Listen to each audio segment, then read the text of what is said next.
Se você quer falar de atores durões de Hollywood, o ator americano de cinema e televisão Lee Marvin ocupa um lugar especial nessa categoria. Mas há muito mais sobre esse ator do que aparenta. Você ficaria surpreso ao saber que ele fez isso quando ganhou um Oscar. Descubra a verdade não contada sobre o ator americano Lee Marvin e muito mais no vídeo de hoje. Antes de se tornar um dos atores mais celebrados de Hollywood, vamos primeiro falar sobre os primórdios de Lee Marvin. Nascido em 24 de fevereiro de 1924, como Lamont Waltman Marvin Jr., filho do veterano da Primeira Guerra Mundial, Lamont Waltman Marvin, e da estilista Courtney Washington, o jovem Marvin Jr. cresceu em Nova York.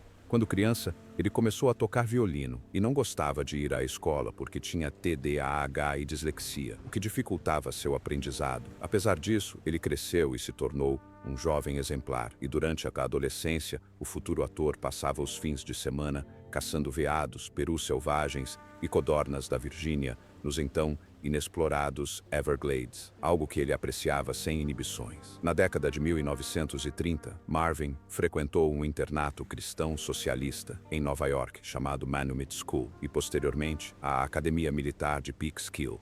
Ele era bastante problemático durante a adolescência, pois foi expulso de algumas escolas por mau comportamento e vícios como fumar e se envolver em brigas. A última escola que frequentou foi o St. Leo College, em St. Leo, Flórida, antes que um certo acontecimento o obrigasse a mudar de vida e trilhar um caminho diferente. Quando a Segunda Guerra Mundial começou, Marvin foi um dos muitos homens que atenderam ao chamado para o serviço militar, alistando-se no Corpo de Fuzileiros Navais dos Estados Unidos em 2 de agosto de 1942. Seu pai, a quem ele chamava de chefe e que era um veterano da Marinha, era bastante contra, mas pelo visto, o treinamento básico era tudo o que o jovem Marvin precisava para que a disciplina fosse incutida em seu corpo, embora ainda houvesse um pouco de rebeldia nele. Pouco antes de terminar a escola de infantaria, Marvin já era intendente. Na Marinha, Marvin realizou alguns feitos impressionantes.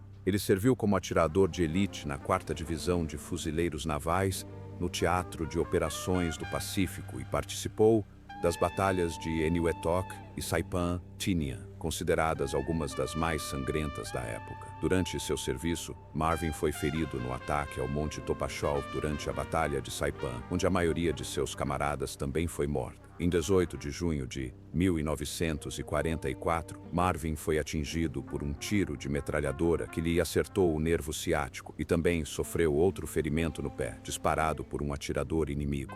Por conta disso, ele foi retirado do serviço e recebeu tratamento médico, passando quase mais de um ano em recuperação. Felizmente, recuperou-se bem e recebeu baixa médica, além da medalha Coração Púrpura por seus atos de bravura. Ademais, Marvin também foi agraciado com a citação presidencial de unidade, a medalha da campanha do Pacífico Asiático, a medalha da campanha americana, a fita de ação em combate e a medalha da vitória da Segunda Guerra Mundial, feitos bastante impressionantes para um soldado de primeira classe da Marinha. Se Marvin não fosse tão problemático, ainda teria mantido sua patente anterior de cabo, mas parece que não se pode realmente apagar o menino de um homem. Mesmo que servir nos fuzileiros navais tenha sido difícil, Marvin acredita seu tempo lá como o que o ensinou a se comportar. Vou te dizer como, disse Marvin ao entrevistador Robert Ward. Foram os fuzileiros navais que me ensinaram a me comportar.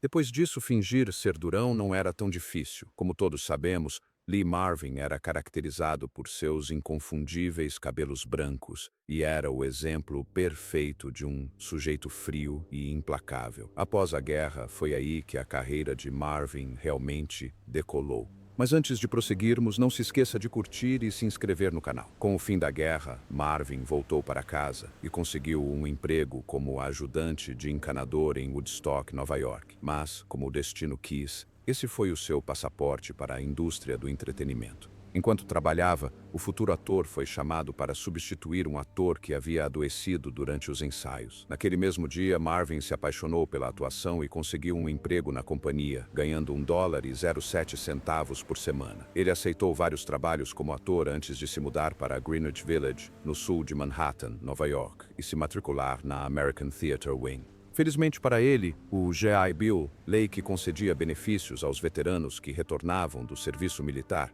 cobriu o custo de suas aulas de atuação. No início de sua carreira, Marvin aceitou muitos papéis não creditados, e foi em 1949 que fez sua estreia nos palcos na produção original da peça de 1949, Billy Budd. Nesse mesmo ano, Marvin também conseguiu um papel na peça de 1949, The Dizzy of the Whole of Europe. As coisas começaram a melhorar a partir daí, e logo, sem que ele percebesse, Marvin estava com a agenda lotada em vários papéis na TV. Lee Marvin fez sua estreia no cinema em 1951, na comédia de guerra americana You're in the Navy Now, onde atuou ao lado de Jack Warden e Charles Bronson. Por coincidência, também foi a estreia no cinema dos dois atores.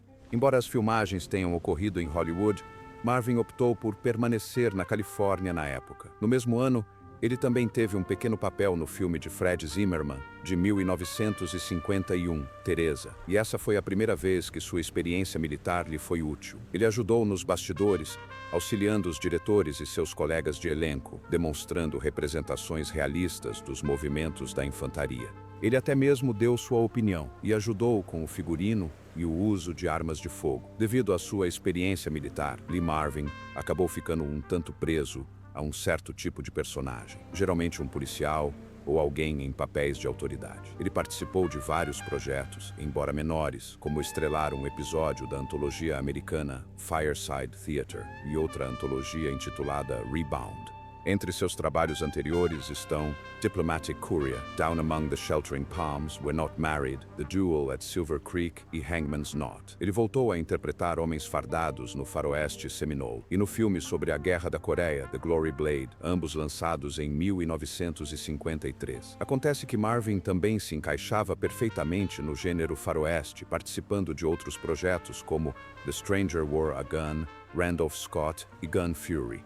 Todos esses projetos o levaram posteriormente ao papel que o alçou ao estrelato, o qual revelaremos a seguir. A década de 1950 foi o auge da carreira do ator, pois finalmente a estrela da sorte de Lee Marvin brilhou intensamente quando sua atuação como o vilão Vince Stone no filme noir de 1953, The Big Heart, foi aclamada pelo público. Naquele mesmo ano, ele estrelou ao lado de Marlon Brando em outro filme policial americano intitulado The Wild One. Lee Marvin interpretou Chino, o líder da gangue de motoqueiros chamada The Beatles. Esses dois filmes foram muito bem recebidos e sinalizaram o sucesso de Marvin, o que o levou a projetos ainda mais bem-sucedidos. Seu papel no filme de 1955, Violent Saturday, foi elogiado pela crítica, com um crítico mencionando como sua atuação trouxe uma complexidade multifacetada ao personagem. Marvin também teve a oportunidade de contracenar com Frank Sinatra em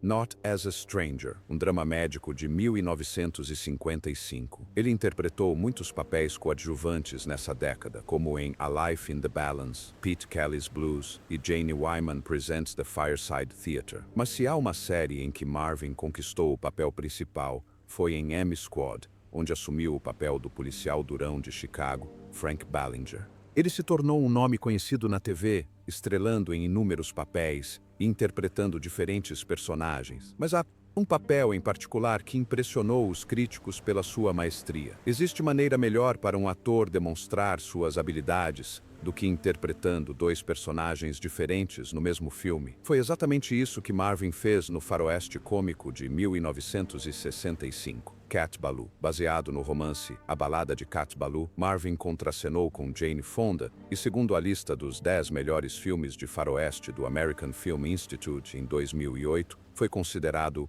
o 10º melhor de todos os tempos. O filme conta a história de Catherine Cat Ballou, interpretada por Fonda, que contrata o notório pistoleiro Kid Chalane para proteger o rancho de seu pai. Mais tarde, ela contrata o mesmo homem para vingar o assassinato dele, apenas para descobrir que o pistoleiro que contratou não é exatamente o que ela esperava. Aqui, vemos Lee Marvin assumir os papéis duplos de Kid Chalane e do assassino implacável e sem nariz, Tim Strawn. A Corporação de Desenvolvimento de Wolf City queria expulsar Frank Ballou de suas terras, mas Strawn simplesmente o eliminou sem remorso. Inicialmente, Cat busca a ajuda das autoridades locais, mas logo descobre o quanto o xerife está envolvido com a corrupção em Wolf City. Então, ela recorre à ajuda de Kid Chalane, uma figura peculiar, alcoólatra e cômica ao mesmo tempo. Cat tinha suas dúvidas sobre contratá-lo, mas que escolha ela tinha? Logo, ela descobriu o motivo da fama de Kid Chalane depois de vê-lo em ação com seus chutes certeiros. O homem só precisava de alguns drinks para se recuperar da abstinência. Interpretar esses dois papéis, tão opostos, foi um prazer, e pode-se até dizer que são interpretados por atores diferentes. Enquanto Tim Strawn é intimidador e dramático, temos Kid Chalane, que representa o alívio cômico em sua essência. Este último é desajeitado, frequentemente tropeçando, com as calças caindo e se acumulando em seus tornozelos, e completamente bêbado, o que o torna ainda mais cativante para os espectadores. Ao mesmo tempo, isso também os faz questionar se ele é a pessoa certa para derrotar o notório Strawn. E é aí que ele encontra força, impulsionado pelo afeto de Cat, a se esforçar para ser um homem melhor. Mais tarde, é revelado que esses dois homens são, na verdade, irmãos completamente opostos. Enquanto Strawn é implacável e cruel em seus métodos, Chalane é um homem sensível, destruído pelos pecados do mundo. Apesar da situação difícil de Chalane, Cat é a única que acredita nele, e é por isso que ele se esforça ao máximo para ser uma pessoa melhor. Por meio do amor dela, Chalane conseguiu enfrentar os demônios dele e, por consequência, os do irmão. Vendo como Lee Marvin conseguiu interpretar personagens tão contrastantes na mesma tela, não foi surpresa que o filme não só se tornasse um sucesso de bilheteria, como também conquistasse prêmios e indicações. O público pôde ver um novo lado dos papéis sérios e imponentes de Lee Marvin com sua atuação como Kid Chalane. Pode ter certeza de que o ator ganhou, e você não acreditaria no que Marvin fez durante seu discurso de agradecimento, dedicado a um cavalo. Acho que metade disso pertence a um cavalo em algum lugar no vale, o que arrancou risos da plateia. Depois de Cat Ballou, Lee Marvin embarcou em outro projeto de faroeste, o filme de 1966, Os Profissionais, que também foi um grande sucesso. Na sequência, ele conseguiu o papel principal de Major John Reisman, que se tornou um de seus filmes mais populares, atuando ao lado de outros atores de renome, como Charles Bronson, Jim Brown, John Cassavetes e Donald Sutherland. A vitória de Lee Marvin no Oscar abriu muitas outras oportunidades para ele, e a essa altura, já sabiam que ele era uma grande estrela. Dito isso, Marvin teve bastante controle em seu projeto de 1967, A Queima-Roupa, Point Blank, onde interpretou um criminoso implacável, obcecado por vingança. John Borman dirigiu este filme e seu projeto seguinte, Hell in the Pacific. Embora este filme não tenha sido um grande sucesso de bilheteria, foi aclamado pela crítica especializada. Na década de 1970, Lee Marvin passou a estrelar papéis de vilão de menor expressão e pôde explorar outros gêneros, embora ainda seja acreditado em muitos filmes de faroeste. Entre seus trabalhos destacam-se Monty Walsh, Prime Cut, Pocket Money, Emperor of the North e Iceman Cometh. Apesar de ter conhecido e trabalhado com muitas pessoas, Lee Marvin é bastante reservado quanto à sua amizade e preza por sua privacidade, razão pela qual há poucas menções a ele falando sobre seus amigos da indústria. Em relação à sua vida amorosa, Lee Marvin teve 2 casamentos, sendo um deles complicado e que se tornou um escândalo público ao ser levado aos tribunais. Mas vamos falar sobre seu primeiro casamento com Betty Ebeling em 1952. Apesar do casamento ter terminado em divórcio, eles ainda viveram juntos por 15 anos maravilhosos, embora tenham tido uma breve separação de 2 anos até a separação definitiva em 1967. O casal teve 4 filhos, um filho e 3 filhas, Christopher Lamont, Courtney Lee, Cynthia Louise e Claudia Leslie. Logo após se separar de Ebeling, Marvin iniciou um relacionamento com a atriz americana Michelle Triola, que se tornou sua namorada e morou com ele de 1965 a 1970. Embora não fossem casados, Triola mudou legalmente seu nome para Marvin e buscou uma compensação semelhante à pensão alimentícia concedida a cônjuges na Califórnia, o que se tornou o infame processo Palimony. Ela alegou que durante os 6 anos em que estiveram juntos,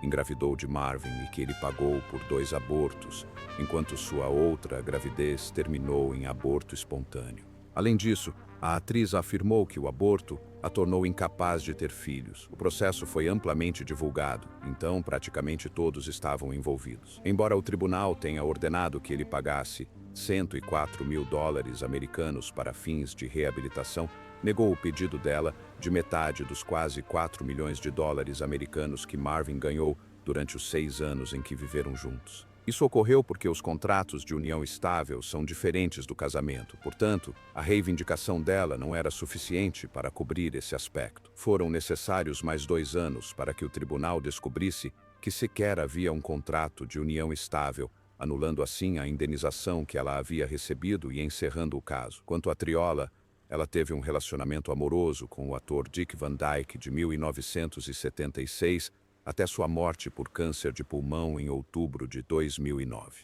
Voltando a Lee Marvin, o segundo e último casamento do ator foi com sua namorada de infância, Pamela Fili. Os dois se casaram em 1970 e permaneceram juntos até a morte prematura dele em 1987. Conforme a estrela de Hollywood envelhecia, o brilho de Marvin diminuiu e na década de 1980, ele se viu estrelando menos projetos. O último papel de destaque do ator foi como sargento no épico filme de guerra de Samuel Fuller, The Big Red One, 1980. Seus outros projetos subsequentes, como Death Hunt, Gorky Park e Dog Day, tiveram menor sucesso comercial. O mesmo se aplica aos seus trabalhos para a televisão. Em 1985, ele reprisou seu papel como Major John Heisman na sequência, Os 12 Condenados. Próxima missão, continuando a história de onde o primeiro filme parou, apesar de agora estarem 18 anos mais velhos. Quanto à sua saúde, não é segredo que Lee Marvin lutou contra o alcoolismo, que teve origem em seu serviço militar durante a guerra. Ao longo de sua vida, que foi a causa de sua morte, uma história infame sobre seus problemas com a sobriedade ocorreu durante as filmagens de Os 12 Condenados, quando seu personagem, o Major Reisman, deveria dirigir um caminhão com o personagem de Charles Bronson, Joseph Watteslaw. Quando as filmagens estavam prestes a começar, não conseguiam encontrar Lee Marvin em lugar nenhum do set, e foi a equipe de filmagem que o encontrou mais tarde em um pub e o trouxe de volta ao set, completamente bêbado. Como ainda precisavam filmar a cena, a equipe de produção fez o possível para que ele ficasse sóbrio, dando-lhe café. Pouco antes disso, um Bronson furioso se aproximou dele e ameaçou matar Marvin ali mesmo, mas felizmente não o fez. E pudemos ver a obra-prima que é Os 12 Condenados. Voltando ao assunto de sua morte. O ator faleceu aos 63 anos, vítima de um ataque cardíaco em 29 de agosto de 1987. Marvin sofreu uma grave ruptura intestinal que o levou à insuficiência respiratória. Os médicos decidiram administrar esteroides para ajudá-lo a respirar, mas ele acabou sofrendo uma parada cardíaca. Meses antes de sua morte, Marvin passou mais de 2 semanas no hospital em dezembro de 1986, devido a uma condição relacionada à coccidioidomicose. Apesar de sua fama como celebridade, Lee Marvin tinha mais orgulho de seu trabalho no Corpo de Fuzileiros Navais e recebeu todas as honras militares no Cemitério Nacional de Arlington. Não havia qualquer menção de que ele fosse ator. A lápide de Marvin dizia: Lee Marvin, soldado de primeira classe, Corpo de Fuzileiros Navais, Segunda Guerra Mundial. Talvez a razão pela qual Lee Marvin não tenha dado tanta importância à sua carreira de ator em comparação com o serviço ao país seja porque ele via Hollywood como ela realmente era. Um dia você é o cara e no outro está na sarjeta. Ah, o estrelato, proclamou certa vez Marvin. Colocam seu nome em uma estrela na calçada da Hollywood Boulevard e você desce e encontra um monte de cocô de cachorro em cima dela. Isso diz tudo, meu bem.